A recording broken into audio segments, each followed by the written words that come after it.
I think he's one of the best heavyweights of all time, and his movement is so different. One of the things that was interesting, where they were talking about the fight, and AJ Tony Bellows was talking about when he fought him. What do you think is who's stopping this guy? Who is going to stop Oleksandr Usyk? Cruiserweight or Prime Holyfield at cruiserweight? Usyk is just different. The fighters are different now. Joe Rogan has declared Oleksandr Usyk the greatest heavyweight of all time. He applauds Usyk's phenomenal footwork and unmatched technique, explaining how Usyk continuously frustrates and wears down his opponents inside the ring. Rogan points out that Usyk doesn't just defeat average fighters, he consistently dominates the best heavyweights of this era, and often more than once. What separates Usyk from the rest, according to Rogan, is his intelligence and movement. His ability to make elite fighters look ordinary is what places him at the pinnacle of boxing's all-time greats. The last Dubois fight. Yeah. Was it crazy? I saw something the other day. It was like Usyk swimming 5 hours. I was like, oh my God. He's an animal, man. Yeah. I mean, he's so fucking good. He's so good. I mean, think about what that guy has done. He beat AJ twice. He beat Tyson Fury twice. And now he beat Dubois twice. Mm-hmm. That's crazy. No, it's incredible. Those are two of the best, of this era. I think he's one of the best of all time. I really do. I think he's one of the best heavyweights of all time. And his movement is so different. One of the things that was interesting, where they were talking about the fight, and AJ Tony Bellows was talking about when he fought him, and AJ was saying that when he fought him, it was the most exhausted he's ever been. Because he's always moving. There's no rest with him. No rest. There's no constant. Yeah. There's constant twitching. Under fire the whole time. you're constantly thinking, when is this coming? There's no silent agreements. There's no relaxation. There's no rounds off. Yeah. Everything is he's putting it on you and moving constantly. Like I always say, he's like a giant Lomachenko. Got it. They were both trained by the same guy. Oh, were they? Yeah, Lomachenko's father trained Usyk as well. Ah. Yeah.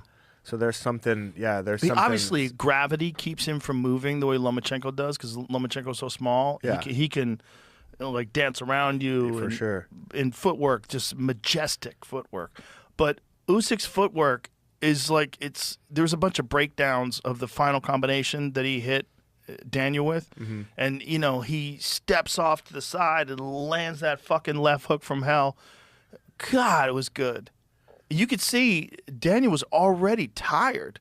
You could see it. It's it's just dealing There's with got to be movement. something Lomachenko's dad, some type of philosophy or something. You know what I mean? That these guys just kind of tap into, because to be a big guy, there's footwork and all that stuff. But I think, man, shout out to the coach, to the dad. It's skill, man. It's a skillful. Many boxing analysts now agree that Oleksandr Usyk has rightfully earned his spot among the legendary heavyweights of the sport. Names like Lennox Lewis, Larry Holmes, and Evander Holyfield have long been associated with greatness in the heavyweight division. But Usyk's achievements have forced fans and critics alike to include him in that exclusive list. His rise from cruiserweight to heavyweight wasn't just successful, it was groundbreaking. He didn't merely survive in a division full of giants, he systematically outclassed them, with a mix of skill, intelligence, and relentless consistency. Against elite competition, Usyk has redefined what it means to be a complete heavyweight champion. Let's quickly have that conversation then about the best heavyweights of all time. Where? Because I know in your head you've done it already. I mean, you've done about 20,000 videos since the fight. One of those videos must be saying where he's ranked as an all-time top 10 heavyweight. Oh, I think he has to be in the top 5, if not top 3. No, he has to be. He has to be. And go on then, name him.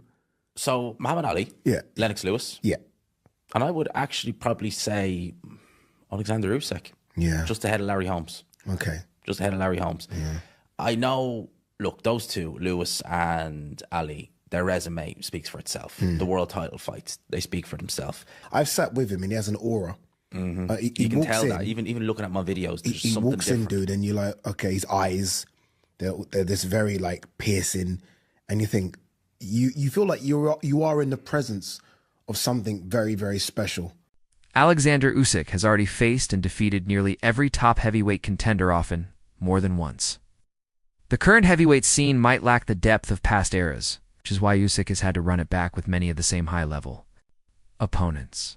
Yet he's never shown a drop in intensity or sharpness. The fact that boxing fans now struggle to name a credible challenge for him speaks volumes about his dominance.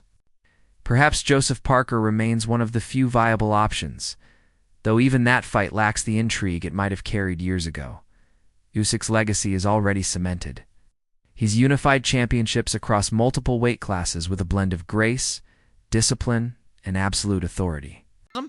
Quick feet, he's got some power, and he's got Andy Lee. Those things make that fight pretty intriguing. I agree, and if he faces him, I think he, again, will be the heavy favorite. And let's assume he beats him. Do you retire? Do you take another lap around the same block?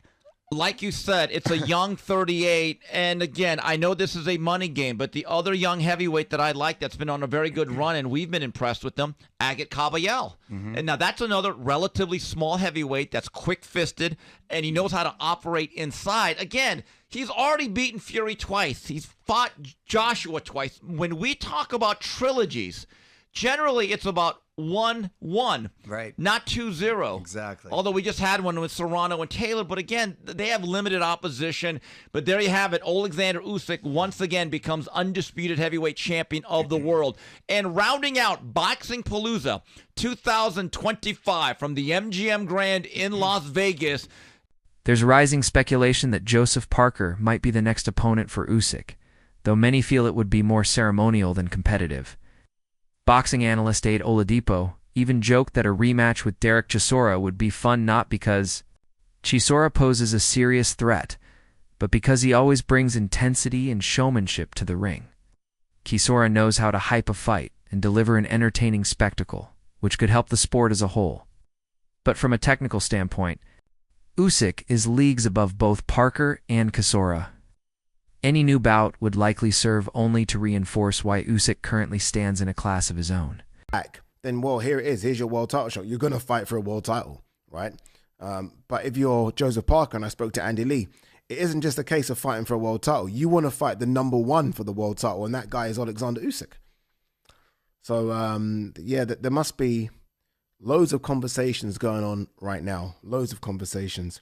I did say this the other day, and I don't know, sometimes I'm like, you know, when I was in the ring and I was interviewing Oleksandr Usyk, I was desperate because of my love for Joseph Parker.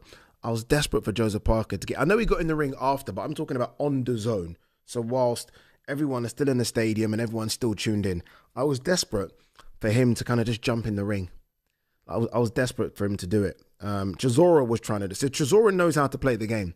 And as much as people are like, what's Chisora doing? Chisora won't get the fight, but that's kind of what you got to do. And I know people are like, well, 1 second, it's not like that. It's ranking. Well, no, it's not though, is it? Because, again, Oleksandr Usyk can vacate the belt. He can say no. You have to kind of do what Daniel Dubois did last time. Daniel Dubois, rightly or wrongly, got in the ring, pissed Usyk off. Usyk's like, okay, we'll fight then. Fuck it. If this is what you're doing, dude, we'll fight. And I felt like there was a time where I wanted Joseph Parker to almost nudge me. And I'm telling you now, you know, we're kind of told not to give the mic. I don't know if you see, I always hold onto the mic. I would have given Joseph Parker the mic. And I would like Joseph Parker because there's a mean side to Joseph Parker. I think everyone sees the friendly side. I've seen the mean side. And I wanted Joseph Parker to say, I want my shot. You've been ducking me. All these things might not be true, but do it. Sell it. The crowd would have gone a bit wild, right? Because I think a lot of the crowd want Joseph Parker to get his shot. But that's not what happened. And all of a sudden, you're seeing Jake Paul in the ring doing a face-off. You're seeing all these, and I'm like, where's Joseph Parker? Where are you, Joseph? Fabio Wardley, one of boxing's rising stars, offered strong words of advice for anyone preparing to face Usyk. He made it clear that traditional tactics won't cut it. Usyk's movement and defense are far too sophisticated for basic jabs or predictable combinations. Wardley stressed that, to have any chance, a fighter must be both flexible and mentally tough, using unorthodox combinations, right hooks, left crosses, feints to break Usyk's rhythm. Still, he acknowledged that executing such a strategy under pressure is incredibly difficult. Once the bell rings, many fighters find themselves swinging at shadows as Usyk calmly dictates the pace and controls the space. and then you found something. How difficult is it when your tactics aren't working, and they weren't working for Daniel? And look, I'm not comparing Oleksandr Usyk to Justis Huni, but you had to find something and you found it. Yeah, that's the thing. I think that there is a level of belief of I will find it. I can find the way. I will find the way, and maybe some kind of and stubbornness, especially from my part, probably of like I'm not rolling over. I will find the way. Like I will manage my way out of this situation. I will extend the alphabet past the letter Z until I find the right plan that works here, the right situation, the right combination, the right punch. I will exhaust all options, me personally. And it is a... No, don't do this to us. And stuff, and you're just going, your brain's going, this isn't working. Like, I don't know what you're on about. Like, it's not happening. It's not working. And then you have to get up and you have to G yourself up and get yourself going again. And then you reach that moment when your game plan just isn't working like it didn't for Daniel.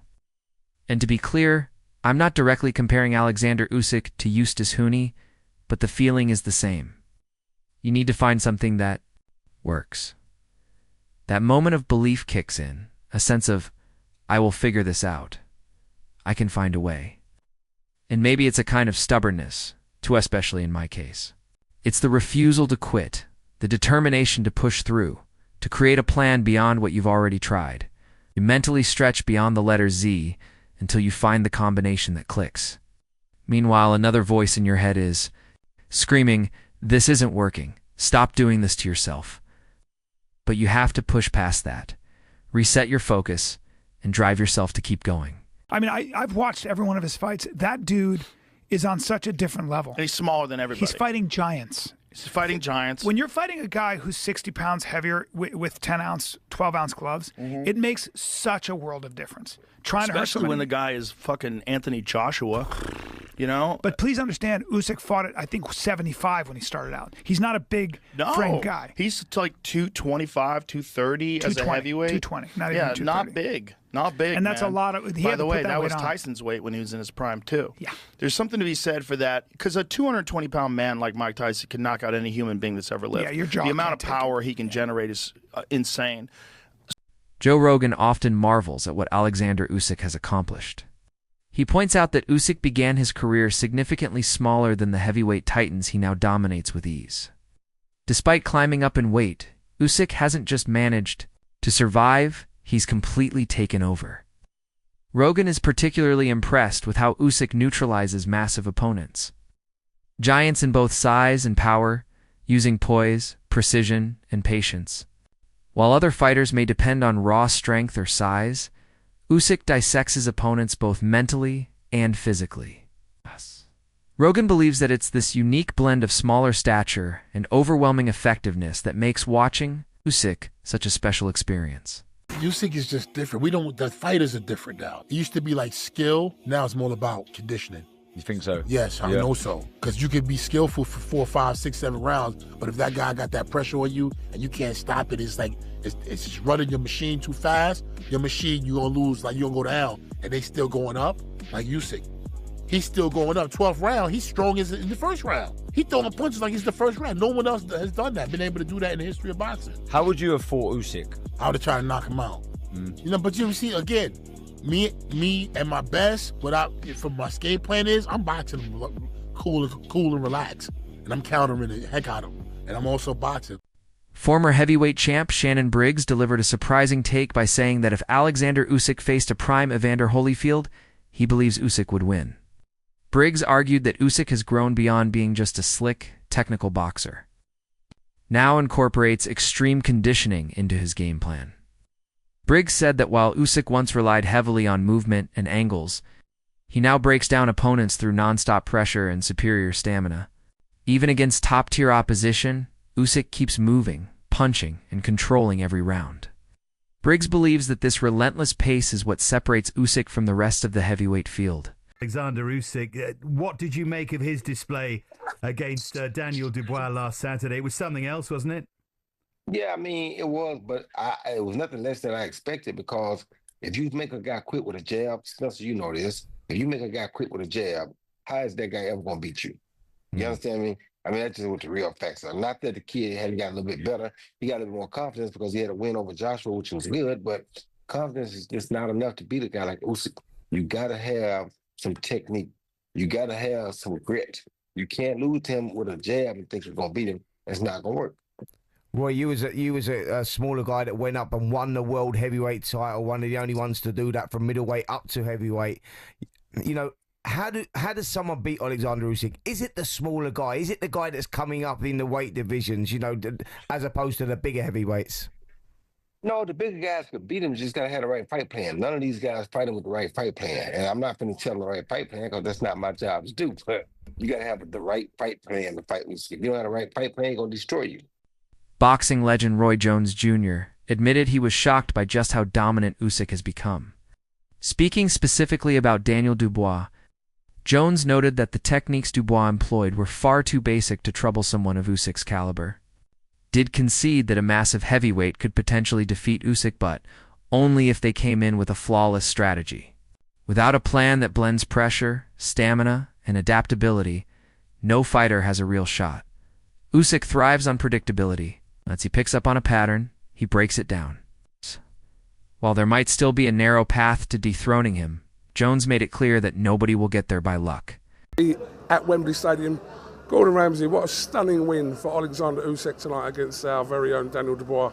Extraordinary. I mean, there's no stopping this man. 38 years of age, and he's got the cardio of a 21-year-old. Extraordinary. Super strong on the jab, super defensive, but just even the dummies, that's what threw Daniel off. And two cracking shots there in the fifth. So, yeah, listen, great night for boxing. But the big question looming over everything is who's stopping this guy? Who is going to stop Oleksandr Usyk? His last 6 fights have had 2 wins against Dubois, 2 wins against Fury, and 2 against Joshua. It's phenomenal. You're right. Who is going to stop him? Could Tyson Fury come out of alleged retirement to beat him in a trilogy? Who knows? Listen, that would be extraordinary if Tyson did that. But you've got to change your game. You've got to up it. This guy is just extraordinary. We haven't witnessed this in decades. So, you know, we're talking cruiserweight, you know, and he's dominating heavyweight. What does that say? So, thank God he's not in the cruiserweight division anymore.